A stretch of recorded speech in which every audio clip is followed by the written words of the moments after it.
इटवा पुल से गिरफ्तारी की है और इसने अपने अपराध को स्वीकार किया है। इसके द्वारा पूर्व में भी कई सारे ऐसे मंदिर चोरी में, उसी क्रम में हम लोगों ने एक व्यक्ति पे फोकस किया जिसका नाम दीपक राय है। ये इसके फिलहाल 12 के आसपास टीम्स अलग अलग बिंदुओं पे काम कर रही थी। कुछ स्थानीय लोगों पे, कुछ दूसरे जिलों के, दूसरे राज्यों के क्रिमिनल्स पे भी काम किया जा रहा था। BA, BCom, BSc, MA, MCom करें विश्व की सबसे बड़ी यूनिवर्सिटी इग्नू से। सॉल्व असाइनमेंट्स और गाइड बुक्स प्राप्त करें। संपर्क करें Mahakal computers, DAV PG college के पास, पंच मंदिरा मोड़ से दाहिने, सिवान। थावे मंदिर में चोरी हुई थी, पुलिस को क्या कुछ मिला है इस पूरे कांड में? और दिनांक 17 और 18 की रात में दो चोरों के द्वारा थावे भवानी के मंदिर में मुकुट, हार और कुछ और अन्य आभूषणों की चोरी की गई थी। इसमें क्योंकि प्रशासन और पुलिस के स्तर से चूक हुई थी, तो हम लोगों ने इसमें जो TOP प्रभारी हैं और वहाँ के जो अन्य कर्मी हैं, पुलिसकर्मी, उन पर सब पे कार्रवाई की थी। और क्योंकि चूक भयंकर थी, तो इसमें हम लोगों के स्तर से भी इसकी जो लापरवाही है उसकी हम लोग जवाबदेही लेते हैं, जिम्मेदारी हम लोग लेते हैं एज ए पुलिस अधीक्षक। हम लोगों ने इसमें, क्योंकि घटना काफ़ी संवेदनशील थी, तो हम लोगों ने कई सारी SIT बनाई गई थी और लगभग 12 के आसपास टीम्स अलग अलग बिंदुओं पे काम कर रही थी। कुछ स्थानीय लोगों पे, कुछ दूसरे जिलों के, दूसरे राज्यों के क्रिमिनल्स पे भी काम किया जा रहा था। उसी क्रम में हम लोगों ने एक व्यक्ति पे फोकस किया जिसका नाम दीपक राय है।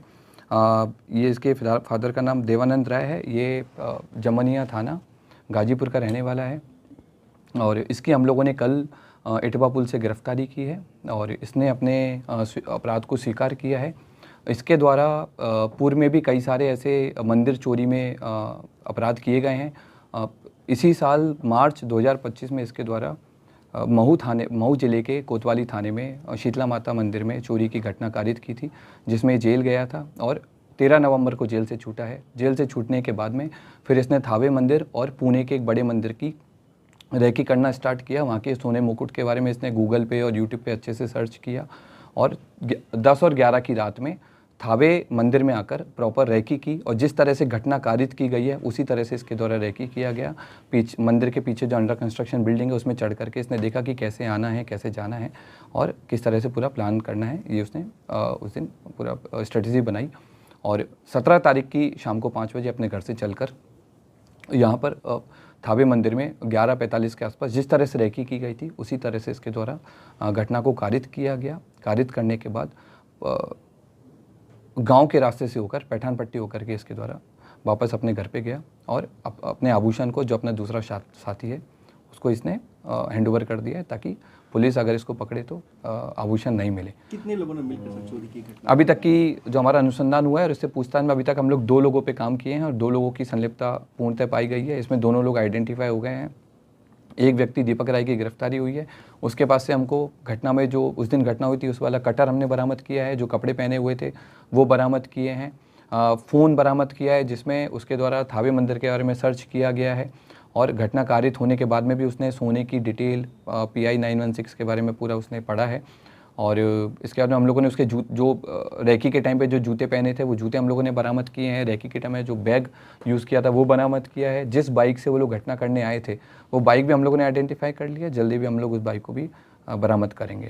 तो 30 लोग सर उठाए गए थे, उसमें से कोई ये तो नहीं हुआ? जो हम लोगों ने पहले जिन लोगों को डिटेन किया था पूछताछ के लिए, उन सब लोगों को, क्योंकि उन लोगों की संलिप्तता नहीं पाई गई थी, उन सब लोगों को हम लोगों की तरफ छोड़ दिया गया है। हम लोगों ने इन सारी चीज़ों पे भी जांच किया था कि क्या कोई स्थानीय लोग या मंदिर प्रशासन की भूमिका रही हो, तो उस तरह की भूमिका भी हम लोगों के सामने नहीं आई है। अब हम लोग की अगली कोशिश माता की जो हार है, जो मुकुट है, उसकी बरामदगी है और दूसरे व्यक्ति की गिरफ्तारी है वो भी हम लोग जल्दी करेंगे। सर, जिस तरह से ये चोरी की घटना को अंजाम दिया, तो क्या ये पेशेवर था, क्या किसी मूवी से प्रेरित था, या फिर इसे कैसे पता चल पाई कि मंदिर में यहाँ हार है? ये पेशेवर क्रिमिनल है और इसका हम लोगों ने जब हिस्ट्री देखा है, इसका जब हमने जिस तरह के गूगल सर्चेज किया है तो उससे स्पष्ट हुआ है कि इसके द्वारा लगातार इसने जेल से छूटने के बाद भी, इवन जेल में रहने के दौरान भी इसने कई सारे मंदिर्स के बारे में डिटेल प्राप्त की है। जेल से छूटने के बाद में कई सारे बड़े बड़े मंदिर्स के सोने के मुकुट के बारे में इसने सर्च किया है और क्योंकि थावे मंदिर इसके घर से काफ़ी पास था तो इसलिए इसने इस घटना को कारित किया है।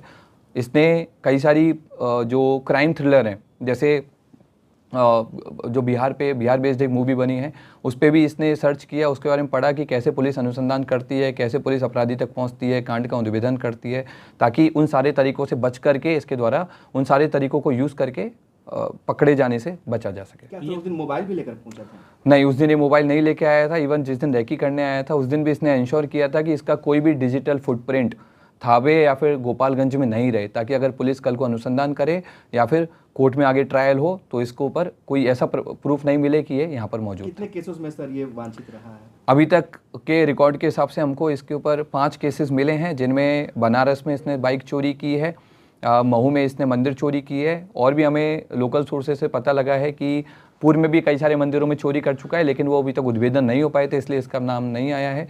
जमनिया थाना जो इसका स्थानीय थाना है, वहाँ पर भी इसके द्वारा घटना कारित की गई। आभूषण सर कब तक बरामद हो जाएंगे? हम लोगों की जो टीम्स हैं अलग अलग जगह पर रेकी कर रही हैं आभूषण को लेकर के, और अनुमंडल पुलिस पदाधिकारी सदर के नेतृत्व में टीम और कई सारे इंस्पेक्टर्स के साथ मिलकर के टीम कैंप की हुई है जिले के बाहर, और हम लोग की पूरी कोशिश है कि जितना जल्दी हो सके हम लोग आभूषण की बरामदगी करें। क्या ये कोई संगठित गिरोह काम करता है या फिर ऐसे ही अपने से खुद ये खुद अपने आप में एक संगठित गिरोह चलाता है, अलग अलग घटना के लिए अलग अलग लोगों को कन्विंस करता है जिनको पैसे की ज़रूरत रहती है, और घटना को कारित करवाता है।